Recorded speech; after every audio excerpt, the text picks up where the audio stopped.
आसिफ जी नमस्कार। सर जी मैंने नेपियर लगा रखा है जी। तो मैंने इसमें निराई गुड़ाई की बड़ी समस्या होती है।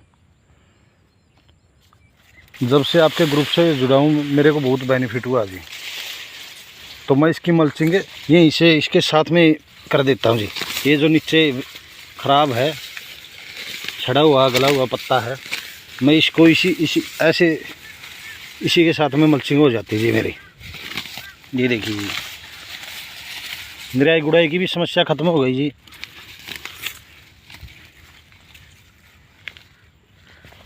तो जी बहुत बहुत धन्यवाद इतनी अच्छी जानकारी देने के लिए और किसानों को जागरूक करने के लिए।